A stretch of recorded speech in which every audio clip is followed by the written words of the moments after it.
آج کے بعد اپنی دعاؤں میں جہاں اور بہت کچھ مانگتے ہیں اللہ سے برکت بھی مانگیں. ہمارا مسئلہ اصل میں برکت نہ ہونا ہے. جب برکت آ جائے گی آپ دیکھیں سکون بھی ہوگا، اولاد بھی تابع دار ہوگی، بیوی بھی فرما بردار ہوگی، گھر کے اندر محبتیں بھی ہوں گی، الفتیں بھی ہوں گی، ہمارے سارے مسئلے آٹومیٹکلی حل ہو جائیں گے، ہر چیز ان آرڈر آ جائے گی.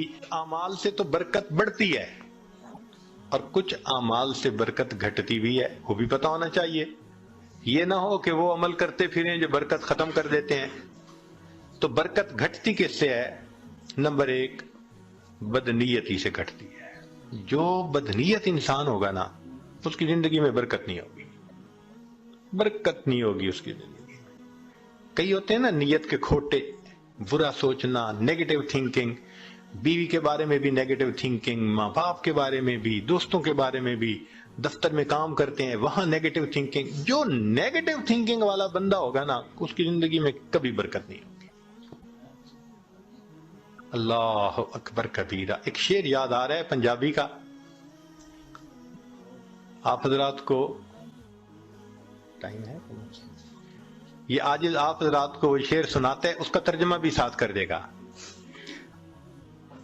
ہمارے یہاں ایک بزرگ گزرے ہیں سلطان العارفین باہو سلطان رحمت اللہ علیہ، ان کے پنجابی کا کلام بہت معروف ہے.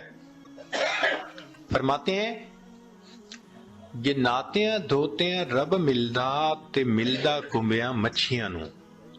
اگر نہانے دھونے سے خدا ملتا تو مچھلیوں کو اور کچھووں کو خدا مل جاتا، ہر وقت ہی نہاتے دھوتے رہتے ہیں.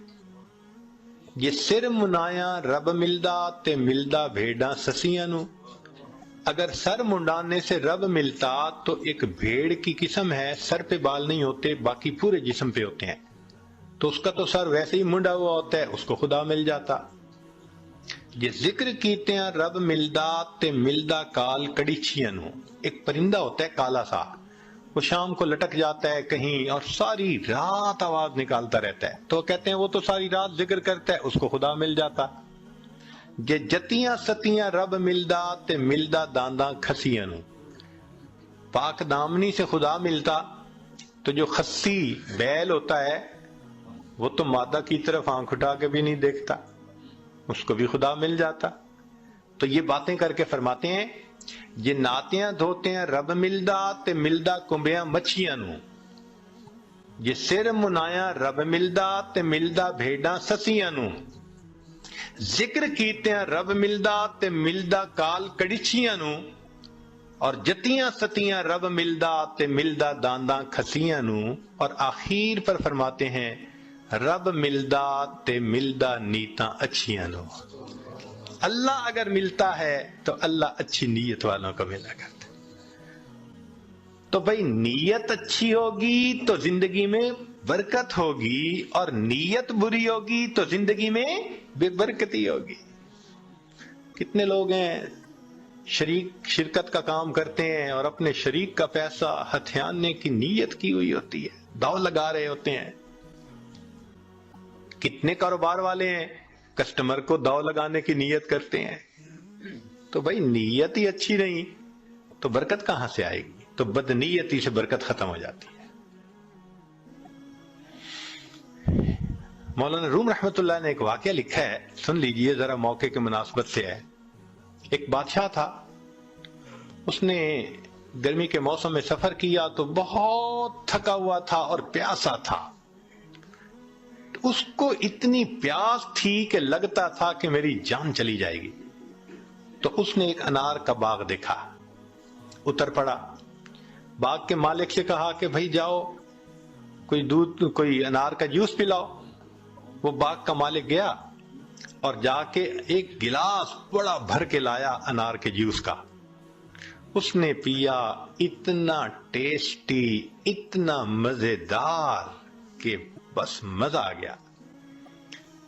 اب جب اس نے پیا تو اس نے پھر مالک کو کہا کہ بھئی ایک گلاس اور لے آؤ، مگر ساتھ ہی دل میں خیال گیا کہ یار یہ باغ تو میرے پاس ہونا چاہیے. اب وہ دوسرا گلاس جب لے کے آیا تو اس نے پیا تو جناب اتنا کھٹا کھٹا، اتنا کھٹا کہ پیا نہ جائے۔ تو بادشاہ نے کہا بھائی مجھے تو لگتا ہے کہ یہ درخت بدل گیا ہے، جس وجہ سے یہ جوس کا ذائقہ بدل گیا۔ وہ بھی سمجھدار تھا، اس نے کہا بادشاہ سلامت، درخت نہیں بدلا، مجھے لگتا ہے آپ کی نیت بدل گئی ہے۔ پہلے نیت اچھی تھی، اللہ نے ٹیسٹی بنا دیا تھا، اب نیت بد ہو گئی، اللہ نے اس کو کڑوا بنا دیا۔ تو سب سے پہلی چیز جس سے برکت آتی ہے وہ نیک نیتی، اور جس سے بے برکتی ہوتی ہے وہ بد نیتی۔ اور دوسری چیز معصیت، گناہ جو ہے نا یہ برکتوں کے دروازے بند کر دیتے ہیں۔ اللہ تعالیٰ برکتوں کے دروازے کھولتے ہیں اور ہم گناہ کر کے ان دروازوں کو اپنے لیے بند کروا دیتے ہیں۔ جو گناہ کرتے ہیں وہ اتنی مقدار برکتوں کی بند کروا دیتا ہے۔ اگر ہم سوچیں تو ہم تو صبح سے شام تک برکتوں کے دروازے بند کروانے میں لگے ہوئے ہوتے ہیں، تو برکتیں کہاں سے آئیں؟ تو معصیت سے برکتوں کے دروازے بند ہوتے ہیں، نیکی سے برکتوں کے دروازے کھل جاتے ہیں۔ اس لیے قرآن پاک میں اللہ فرماتے ہیں کہ اگر تم نیک بنو گے لَأَكَلُوا مِن فَوْقِهِمْ وَمِن تَحْتِ أَرْجُلِهِمْ، ہم ان کو وہ نعمتیں کھلاتے جو آسمان سے اترتی ہیں، ان کی روحانی غذا بنتی، اور وہ نعمتیں کھلاتے جو پاؤں کے نیچے زمین سے نکلتی ہیں، ان کے لیے جسمانی غذا بن جاتی۔ تو معلوم ہوا کہ گناہ سے پھر برکتوں کے دروازے بند ہوتے ہیں۔ اور تیسری چیز بے پردگی، بد نظری، یہ بے برکتی کا سب سے بڑا گناہ ہے۔ یعنی گناہ تو بہت سارے ہیں، مگر بد نظری کو اور بے برکتی کو، بے پردگی کو، لہذا جو بے پردہ عورت ہوگی اس کی زندگی میں برکت نہیں ہوگی نہیں۔ رزق کی یا وہ بے برکت تو الگ، اس کا خامن ہی اس سے مطمئن نہیں ہوگا۔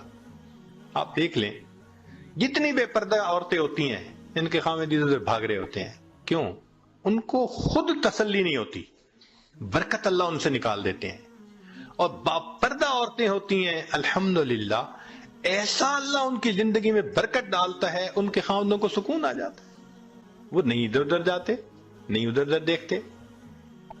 تو بد نظری کرنے والے بندے کو سیٹسفیکشن نہیں ہوتی، بے پردے کرنے والے عورت سے اس کے میاں کو سیٹسفیکشن نہیں ہوتی۔ اس لیے پردہ اور نظر کی حفاظت برکت حاصل کرنے کے لیے یہ ضروری ہے۔ اگر ہم ان کو حاصل کر لیں تو اللہ رب العزت ہمیں برکت عطا فرمائیں گے۔ چنانچہ نبی علیہ السلام نے برکت کی دعا سکھائی، اللہم بارک لنا فیہا۔ نبی علیہ السلام دعا مانگا کرتے تھے، اللہ میرے لیے ان میں برکت رکھ دیجئے۔ دعا ہے اللہ تعالیٰ زندگی میں بھی برکت عطا فرمائے، موت میں بھی برکت عطا فرمائے۔ فرمایا کہ جو آدمی 10 مرتبہ صبح و شام پڑھ لے اللہم بارک لنا فی الموت، بارک لنا فی الموت، اللہ تعالیٰ اس کو کلمے پہ موت عطا فرما دیتے ہیں۔ تو بھائی آج کے بعد اپنی دعاؤں میں جہاں اور بہت کچھ مانگتے ہیں اللہ سے برکت بھی مانگیں۔ ہمارا مسئلہ اصل میں برکت نہ ہونا ہے۔ جب برکت آ جائے گی آپ دیکھیں سکون بھی ہوگا، اولاد بھی تابع دار ہوگی، بیوی بھی فرما بردار ہوگی، گھر کے اندر محبتیں بھی ہوں گی، الفتیں بھی ہوں گی، ہمارے سارے مسئلے آٹومیٹکلی حل ہو جائیں گے، ہر چیز ان آرڈر آ جائے گی۔ اللہ تعالی ہمیں برکتوں بھری زندگی نصیب فرمائے۔ وآخر دعوانا ان الحمد للہ رب العالمین۔